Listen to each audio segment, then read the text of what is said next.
Selamat pagi, perkenalkan nama saya Katerina dengan NIM 213304010168. Saya dari kelas reguler sore A jurusan akuntansi, Fakultas Ekonomi Universitas Prima Indonesia. Kali ini saya akan mempresentasikan materi yang berjudul Konsep Dasar Unsur-unsur Sistem Akuntansi Pokok pada Perusahaan. Dengan dosen pengampu mata kuliah Sistem Informasi Akuntansi, Bapak Dr. Hotua Samusir, MSI. Pengertian sistem akuntansi pokok.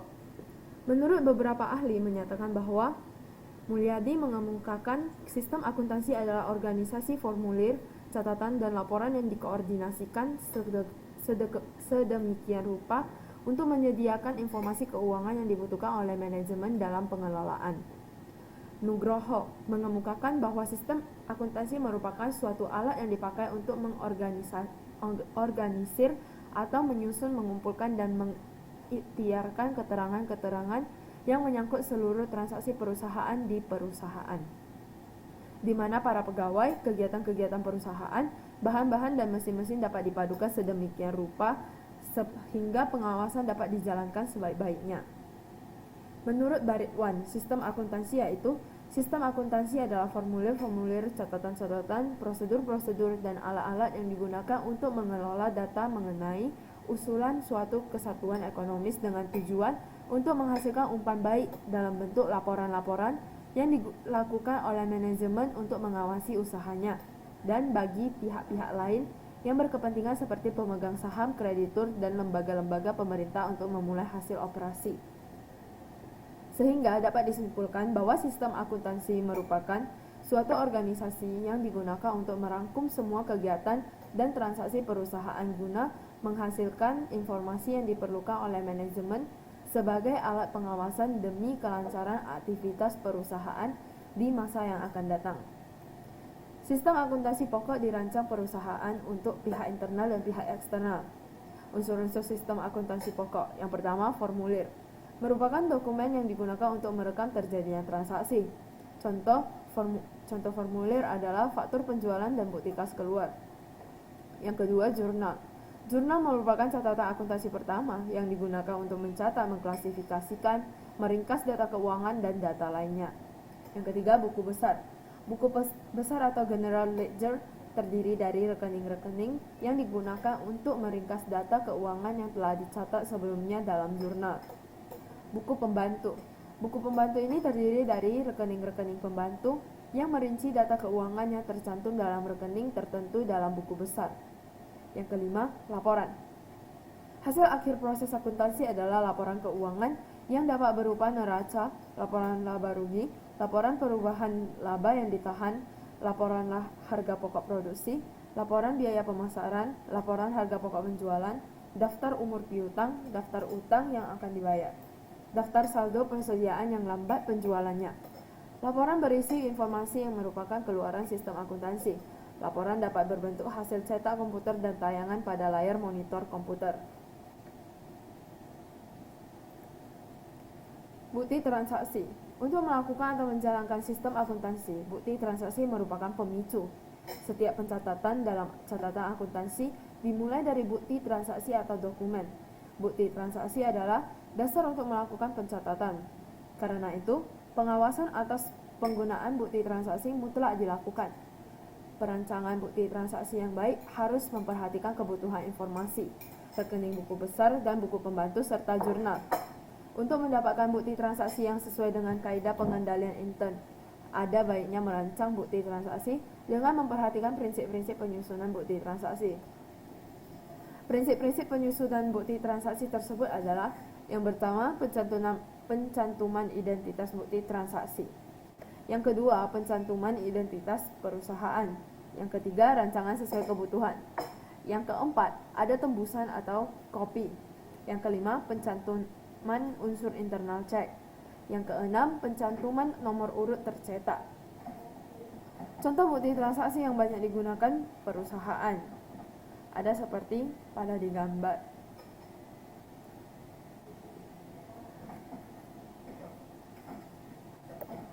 Ada faktur, ada surat order pembelian, dan ada bukti memorial. Jurnal. Dalam pencatatan transaksi terutama yang kebanyakan masih manual, buku jurnal memegang peranan yang sangat penting karena merupakan catatan akuntansi pertama yang disusun secara kronologis. Buku jurnal terbagi dalam jurnal umum dan jurnal khusus. Jurnal khusus yang pada umumnya digunakan di antara lain: yang pertama penjualan, yang kedua jurnal pembelian, yang ketiga jurnal penerimaan kas, yang keempat jurnal pengeluaran kas, yang kelima jurnal pemakaian bahan. Untuk merancang format jurnal khusus, hal-hal berikut ini harus dipertimbangkan. Yang pertama, pelajari karakteristik transaksi perusahaan. Yang kedua, pencatatan ayat jurnal standarnya. Yang ketiga, pembuatan format jurnal khusus mengikuti ayat jurnal standarnya. Contoh format jurnal khusus: jurnal penjualan, ada tanggal, keterangan, nomor bukti, debit piutang dagang, dan kredit penjualan. Jurnal pembelian ada tanggal, keterangan, nomor bukti, debit pembelian, hutang kredit hutang dagang. Jurnal penerimaan kas ada tanggal, keterangan, nomor bukti, debit kas, kredit lain yang terbagi atas rekening dan jumlah. Jurnal pengeluaran kas ada tanggal, keterangan, nomor bukti, debit lain-lain yang terbagi atas rekening dan jumlah, dan kredit kas. Buku besar dan buku pembantu. Buku besar dan buku pembantu adalah catatan akuntansi kedua dalam siklus pencatatan transaksi. Format buku besar dan buku pembantu dapat dibuat dengan variasi beberapa bentuk berikut. Yang pertama, rekening T. Nama rekening, tanggal, keterangan, referensiasi, debit, tanggal, keterangan, referensiasi, kredit. Yang kedua, rekening saldo berjalan dengan satu kolom saldo. Terdapat nama rekening, nomor, tanggal, keterangan, referensiasi, debit, kredit, saldo. Yang ketiga, rekening saldo berjalan dengan dua kolom saldo, nama rekening, nomor, dan terdapat tanggal, keterangan, referensiasi, debit, kredit, saldo debit, saldo kredit. Klasifikasi dan kode rekening. Untuk menentukan klasifikasi rekening, pada umumnya metode yang digunakan adalah pendekatan laporan keuangan dengan mengambil skema laporan keuangan. Misalnya, untuk klasifikasi dalam neraca, aktiva.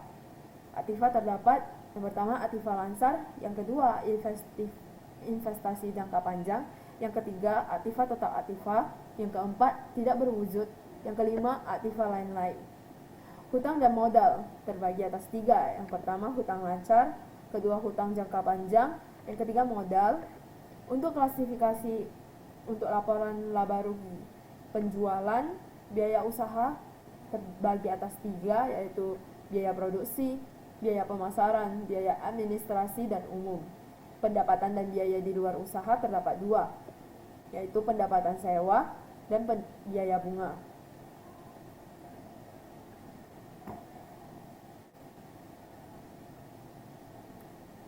Kode rekening. Penentuan klasifikasi rekening selalu diikuti dengan pemberian kode rekeningnya. Hal ini bertujuan untuk mempermudah dalam pengklasifikasian, pengidentifikasian, dan pengarsipan.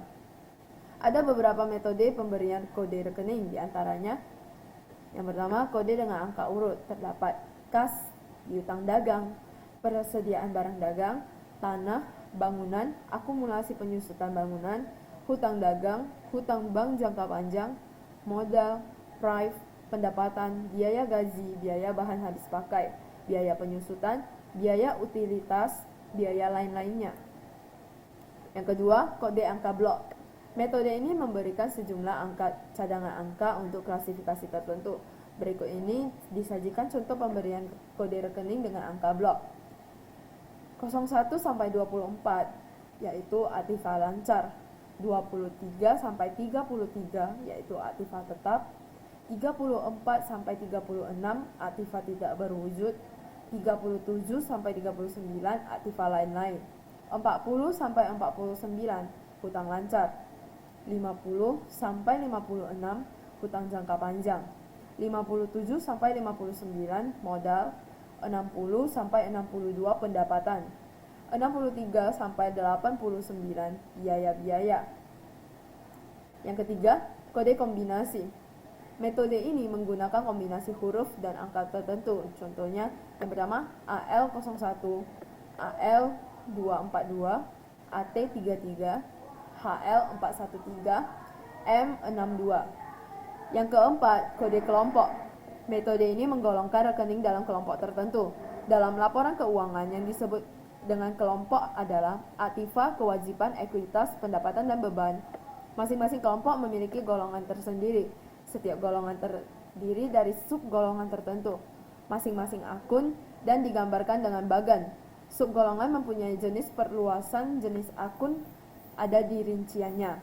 Secara sederhana, metode ini terdapat kelompok rekening, golongan rekening, sub-golongan rekening, dan jenis rekening. Posisi angka dalam kode akun mempunyai makna tersendiri. Jumlah digit angka dalam metode ini tergantung kebutuhan. Berikut ini disajikan contoh pemberian kode rekening dengan angka kelompok pada sebuah perusahaan. Terdapat kelompok, golongan, subgolongan, jenis, kode, dan nama rekening. Seperti ada pada di tabel-tabel berikut.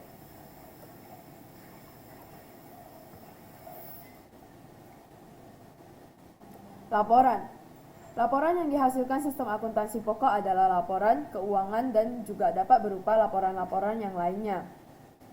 Laporan terbagi atas dua. Yang pertama, laporan keuangan. Di laporan keuangan terdapat neraca, laporan laba rugi, laporan arus kas, laporan perubahan modal. Yang kedua, laporan lain. Terdapat laporan penjualan, laporan harga pokok produksi, laporan daftar umum, umur piutang, laporan persediaan, dan lain-lain. Kesimpulan, sistem akuntansi merupakan suatu organisasi yang digunakan untuk merangkum semua kegiatan dan transaksi perusahaan guna menghasilkan informasi yang diperlukan oleh manajemen sebagai alat pengawasan demi kelancaran aktivitas perusahaan di masa yang akan datang. Sistem akuntansi pokok dirancang perusahaan untuk pihak internal dan pihak eksternal. Unsur-unsur sistem akuntansi pokok. Formulir merupakan dokumen yang digunakan untuk merekam terjadinya transaksi. Contoh formulir adalah faktur penjualan dan bukti kas keluar. Jurnal merupakan catatan akuntansi pertama yang digunakan untuk mencatat, mengklasifikasikan, meringkas data keuangan dan data lainnya. Buku besar atau general ledger terdiri dari rekening-rekening yang digunakan untuk meringkas data keuangan yang telah dicatat sebelum dalam jurnal. Buku pembantu ini terdiri dari rekening-rekening pembantu yang merinci data keuangan yang tercantum dalam rekening tertentu dalam buku besar. Laporan. Hasil akhir proses akuntansi adalah laporan keuangan yang dapat berupa neraca, laporan laba rugi, laporan perubahan laba yang ditahan, laporan harga pokok produksi, laporan biaya pemasaran, laporan harga pokok penjualan, daftar umur piutang, daftar utang yang akan dibayar, daftar saldo persediaan yang lambat penjualannya. Laporan berisi informasi yang merupakan keluaran sistem akuntansi. Laporan dapat berbentuk hasil cetak komputer dan tayangan pada layar monitor komputer. Demikian materi ini saya sampaikan. Tunggu video berikutnya pada pertemuan 9 yang berjudul tentang sistem penjualan kredit dan sistem akuntansi piutang. Terima kasih.